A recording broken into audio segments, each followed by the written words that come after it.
What's up guys, it's your boy Curt, coach of the EmeraldMiner, bringing you week 1 of UNPL Season 3 versus ShadowAce and his Motor City Rotoms.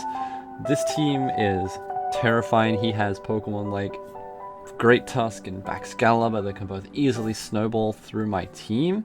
He also has fat walls that I struggle to break, like Galarian Slowking and Amoonguss, both really nice in this matchup.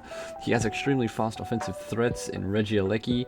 He has physical threats again in Hisuian Samurott, giving it a free spikes. So this matchup is extremely hard, and I'm looking forward to actually playing out this matchup against ShadowAce. So let's go over the team. We're bringing, first off, is Suzuki the Cyclozar, rocking the Assault Vest, Regenerator ability with Rapid Spin, U-Turn, Knockoff, Aqua Tail. This thing was designed to beat the Iron Moth with the 196 HP and 84 SpDef, meaning that it can take any one hit from the Iron Moth and do a massive chunk to the Iron Moth with Aqua Tail and potentially force it out or put it in range of something else later on in the match, which is absolutely huge. Its speed tier is outspeeding everything under Dracloak's speed tier, so that's a lot of his team. His only two fast mons are the Iron Moth and the Regieleki, both very terrifying mons, but I could not outspeed both of them, so I decided to go a different way and go a little bit bulkier. And that leads into the second Pokemon with the Ogerpon Wellspring, Young Pensive. This thing with the Water Absorb is so nice to switch in on a lot of his Pokemon, like Samurott, because it can kill it back with Horn Leech. Its Stab Ivy Cudgel does a lot of damage to this team, and with Spiky Shield, I'm able to scout to see if his Amoonguss is going to go for Sludge Bomb and gives me pivoting momentum. And then Play Rough hits the Baxcalibur and does a whole lot of damage, stops it from setting up for free in my face. My speed tier is outspeeding a max speed Great Tusk, so that's really helpful, being able to outspeed a max speed Tusk. And it just honestly has a lot of util for this team. Next up, we have Mom, the ursaluna-bloodmoon, and this thing with Wise Glasses, rocking the Earth Power, Moonblast, Vacuum Wave, and Hyper Voice, does so much damage to this team. It's two-shotting 99% of this man's team if they're not Assault-vested variants, such as Amoonguss and the Galarian Slowking, but they still take a whole lot of damage. They're not exactly the safest of switch-ins, so it's really good. His only real check to this is to outspeed it and try and kill it offensively. He doesn't really have many switch-ins to check it, and that's supported really well by Tinker Chad the Tinkerton this week, as we go through Play Rough, Fake Out, Stealth Rock, and Knockoff. This is a support Pokemon here to deal with the Baxcalibur, which is one of the few mons that I'm really scared of that can kill the Ursaluna. And this thing just does a whole lot of damage over time, especially if I can get Rocks up and he doesn't bring the Great Tusk, or I've killed the Great Tusk. Having Rocks up and forcing him to spin is a huge swing of momentum in my favor as well, as it just puts a lot of offensive pressure on his end to try and not lose momentum while he has to clear away hazards for his Pokemon like Iron Moth. So this thing is just really nice, Mold Breaker being able to just hit through any of those annoying abilities. And then we have Cresselia, Moonshine the Cresselia, with Leftovers and Levitate, rocking the Calm Mind, Moonblast, Psyshock, and Moonlight. This is my defensive check to the Baxcalibur, to the Great Tusk. Both of these Pokemon very scary, and this thing can deal with both of them pretty well, especially if I can get a Calm Mind or two up before they actually hit the field. And this also helps deal with the Slowking and the Amoonguss, as it hits neutrally or super effective on both with its Stab Psyshock. So Psyshock doing a whole lot of damage to this team. He doesn't have a whole lot of physical defense that can switch in on this unless he's like bulk up Great Tusk, but that's where Moonblast comes in. So Cresselia is going to be our bulky sort of cleaner in a sense. This thing can just do a whole lot of damage and clean up the team if the situation is correct. And that brings us to our last Pokemon, Curb Stomp, the Choice Scarf Galarian Zapdos, makes its return in Season 3 from Season 2. This thing was an absolute powerhouse for me last season, so I thought I'd bring it back. So we've got the Choice Scarf this week, because with 156 speed and a Choice Scarf, I can outspeed a booster speed Great Tusk every single time and kill it. So that's really, really nice. With the Brave Bird U-turn close combat and its new tool of knockoff, giving me a whole lot of utility and momentum, as well as a whole lot of offensive pressure, this thing can just break through a team pretty easily all by itself, and puts a lot of things in range for, again, Cresselia or the Ursaluna. So that's why this thing's here, gives me fast momentum, gives me the breaking power, and gives me a lot of utility. So with that said and done, I will see you guys when we get back into the battle. Righto guys, so here we are in the battle area, in the live comp, getting ready to load into the battle with ShadowAce. And I'm slightly nervous about how this battle's going to go. Even though I have, as you saw in the team builder, a lot of really, really good tools, I'm still a little worried about how I'm going to play this match.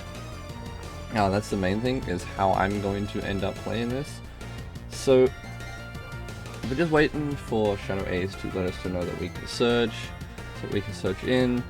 And again, as I've gone over in the team builder, I'm bringing the Scarf Zapdos to clean up. Hopefully the Cresselia can actually do what it needs to do. Check the Great Tusk, check the Baxcalibur. That's the main thing, is checking the Baxcalibur. So here we are, we're actually going to search now and try and find ShadowAce, as we do find him here. So this is the start of my UNPL Season 3 run, as he brings Regieleki, the Galarian Slowking, the Great Tusk, the Baxcalibur, Altaria, and Hisuian Cimarron.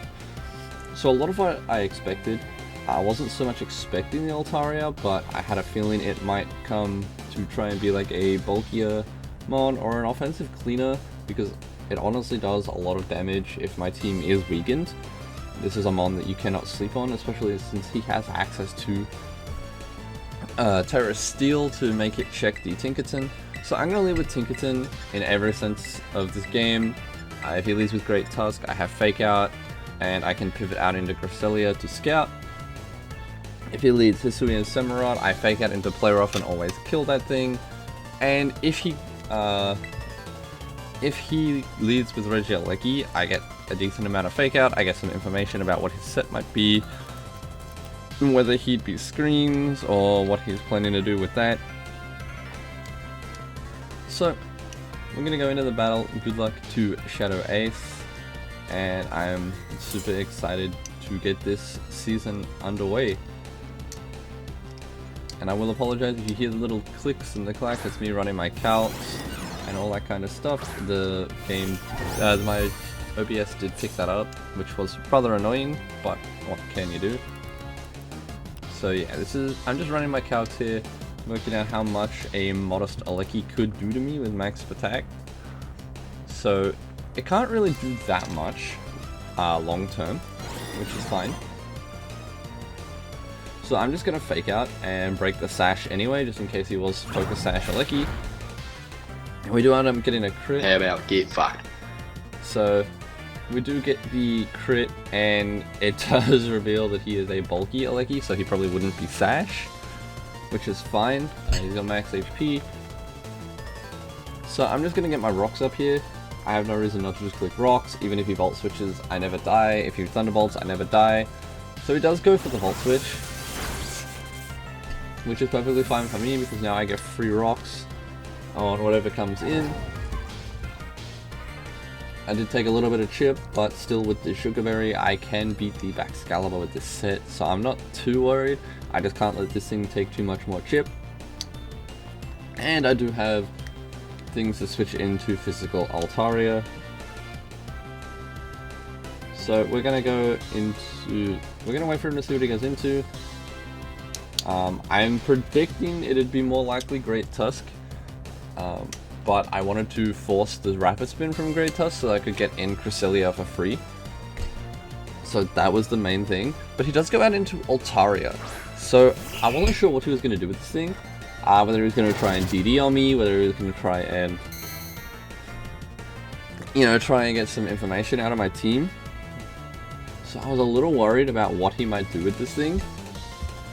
Thinking about it, I definitely did look at something like defensive Altaria with Roost, which could be a problem for me. So I'm just going to go out into the Ursaluna, so Mom has hit the field.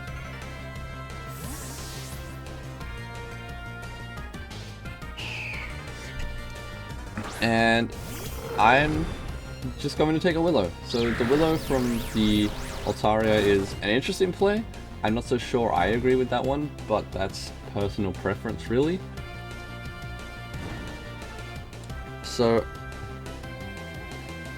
I'm now just going to click the Moonblast because the only switch in he has to this with Moonblast is the Galarian Slowking. He doesn't want to switch in anything else on a Moonblast from a ursaluna-bloodmoon. So Moonblast is super free here and just does a whole lot of damage to anything that wants to come in. If it's not Galarian Slowking. But I don't think he's going to go Galarian Slowking because he has to risk a Hyper Voice into Earth Power killing him. So we're just going to go for the Moonblast, and if he does go Galarian Slowking, we'll get a read if he's in Assault Vested set or not. So he's going to switch Fear in the Hyper Voice or the Moonblast, and he's actually going to go into the Galarian Slowking. So Slowking's in, and I'm running calcs based on this, and that is 100% Spadef Assault Vest. So that just tells me everything I need to know about the set. Not bringing my Dark type here could be a problem if this is a future size set, but we'll have to just Earth Power. I need to Earth Power, do the damage. And we are just going to Earth Power the Slowking and do over half, as he's going to reveal Future Sight. So not having my Dark type here is rather annoying because I cannot pivot the Ursaluna away like I want to. But I'm just going to Hyper Voice here because I lose nothing by clicking Hyper Voice. And unfortunately next turn something is going to take the damage from Future Sight. I could go Cyclizar, but if he's in with Altaria, I don't really want to be switching that in because I need this to switch into the Regieleki. So I'm a little bit stuck here next turn, but I'm just going to Hyper Voice this turn, try and get some damage off if he switches. As he's actually going to go back into Altaria, probably predicting me to go for Earth Power to finish it off. So we're going to get a massive Hyper Voice off on this thing. And we're going to do half. Oh, that's a lot of damage! That's a lot of damage. A lot of damage to this thing. So that's huge. And I'm just going to fire off a Moonblast because I don't feel like he terrors here. He needs this thing. He probably roosts. He knows I have Moonblast. In my opinion, he should be pivoting this thing and saving this thing because he definitely does need this thing with its Terra. So I'm actually going to Hyper Voice here just to cover if he does Terra into like Terra Flying or something like that. That's the main thing, is covering his Terra. So we're going to just Hyper Voice. He's going to Terra into... But why? Why would you do that? Why would you do any of that? He's going to Terra into the Terra Steel.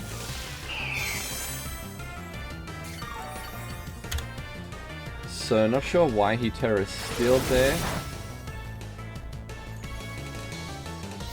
But Terra Steel is definitely an interesting play. I'm not so sure I agree with that one. It is what it is. I'm just going to Vacuum Wave now. I've taken the Future Sight damage. Sorry, I just had something pop up in my editing as I was watching back. So we're just going to Vacuum Wave, do a little bit of chip. Not a whole lot because it isn't a stab move and it's very weak base power. So ursaluna-bloodmoon is going to be the first death of the game.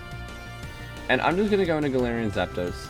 Galarian Zapdos is a huge problem for this guy, and it's something that I definitely think should definitely be here, be a worry for him. Sorry. And Galarian Slowking does not switch into this thing, not at the range it's at with rocks up.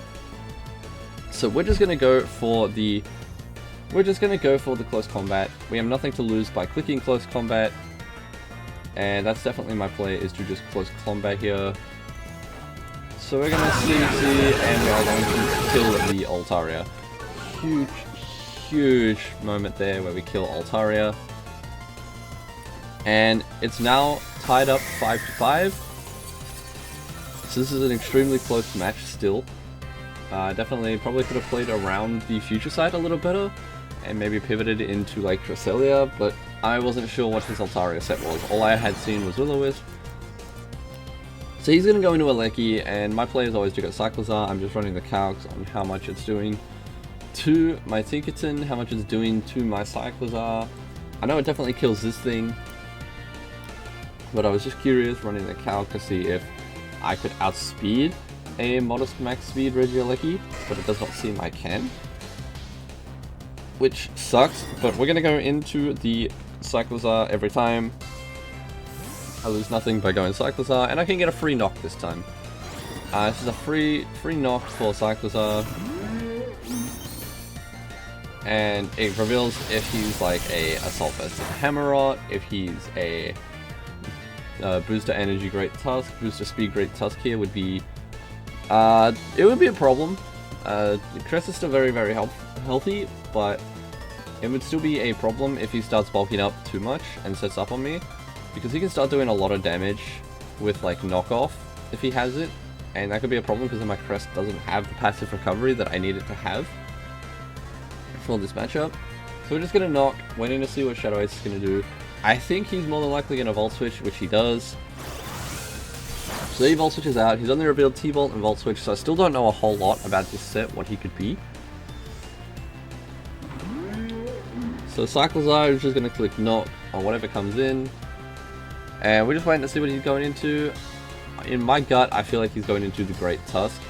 That makes the most sense to me, to go into Great Tusk here. Even if I am like a special set, I'm lowering my special attack unless I'm clicking like Dragon Pulse, which is very weak. And Cyclozar doesn't have the greatest base stat total.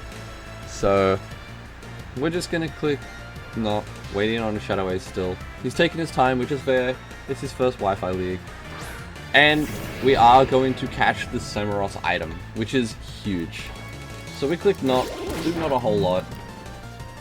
But we reveal he is Choice Scarf Samurott. So I wasn't so sure why he was Choice Scarf in this matchup, but I'm just going to U-turn. I don't want to lose my Assault Vest on this thing, which is probably going to knock off. But if he ceaselesses, I'm fine to go into Zapdos because I can just revenge kill it. So I'm just going to go into Zapdos. I lose nothing by nothing by going Zapdos. Hoping that he goes for the Ceaseless, but he actually goes for Knockoff, which is rather annoying because I do lose my Choice Scarf, which means that I do not outspeed a +1 Baxcalibur, which was exactly what this thing was here for, to outspeed Baxcalibur and kill it with the close combat. So we're going to U-turn on the Samurott,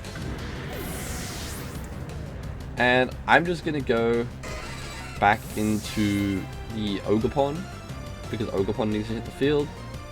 And it's super safe to go Ogerpon because it lures in the Regieleki and lets me learn a little bit more about his set. The other option is going back into Cyclozar and U-turning again. But I think that Ogerpon is probably my play here because I can click Terra after Alecki is dead, and Ogerpon can kind of just win the end game from there. Which is kind of what I'm hoping for, is that Ogerpon can just win the end game. So we're just waiting to see what he's going to go back out into. And it is the Alecki, as I figured, so I can't click Terra yet. I can click Spiky Shield and scout for him to Volt Switch or Thunderbolt. So I think my play is always to click Spiky Shield here. Every single time. It's always to scout what this Alecki is going to do. Because this thing still does a lot of damage, even if it's neutral to me. And I am the more SPDF boosted variant. But I'm just going to Spiky Shield here. So we get the Spiky Shield off, as Alecki is actually going to go for the Volt Switch. So he was trying to pick up momentum, which is fine.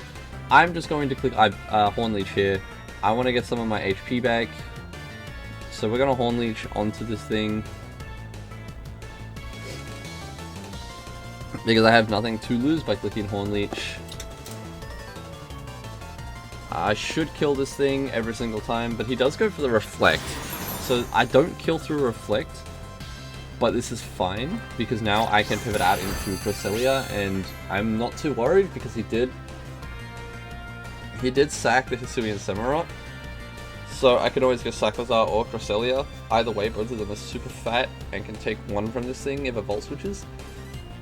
So I'm gonna go Cyclizar, and just try and get information as to what he's planning to do with this thing. So we get in Cyclizar here, as he probably just goes for the Volt Switch. Yeah, he does go for the Volt Switch, because he knows he never kills. He wants this thing alive still. Which to me leads me to believe that he is still Rapid Spin on the Great Tusk. I have no idea what this Great Tusk set is at this moment in time. So the Great Tusk comes in, and I'm just going to hard switch. It's booster energy, and I feel like it's booster attack, but he does reveal the booster speed. So I'm going to hard switch into Crest. I know that I can always take one from this. Crest takes like no damage. But I am thinking about U-turning, but I don't want to die to a close combat. So I was looking at that. I always die to CC, even from uninvested. So my play was to always just hard switch into the Cresselia to cover the close combat turn. That was definitely one of my big turns. I had to play around Nock. I couldn't be sure that he was not knockoff. So we're gonna go for the Cresselia and catch the bulk up turn. So I could have probably U-turn and got pivot, but I wasn't wanting to take that risk. So we're just going to click Calm Mind here. I have no reason not to just click Calm Mind. I know that he can't actually break this unless he clicks Knock, as he does reveal Ice Spinner and does like no damage. So that's huge for me. So I'm just going to go for the Calm Mind, and we're going to set up in front of this Great Tusk. So we'll see what happens. It was at this moment that he knew. He fucked up. So now I feel like he goes out into the Slowking to try and punish me for setting up, or he goes into something else. But I have no reason not to just click Calm Mind again, because this means that I guaranteed kill the Glowking on switch in after rocks. So he's in perfect range for a +2 Psyshock to always kill him here. So Cresselia gets the second Calm Mind up. And this is massive for me, absolutely massive. So now Crest is in a very, very good position for this endgame. He doesn't break it with Great Tusk because he obviously doesn't have knockoff. He doesn't break it with Baxcalibur because I am Fizdef, and his only other Mon-Regia, like, he dies to Stealth Rock. So at this point, I have a feeling that Crest just kind of cleans up the game. I'm just waiting to see what he goes into, because if he goes into Baxcalibur, I'm fine with that. We'll just click Moonblast on it. So he does bring in the Baxcalibur, and I know I can take anything from this, I just can't let it sit up, because a +1 Glaive Rush does a lot of damage. So we're just going to go for the Moonblast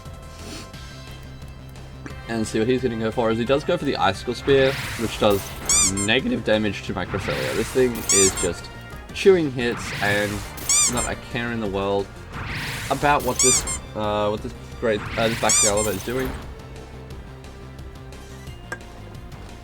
Sorry, I got a really stuffy nose this morning when I'm recording this.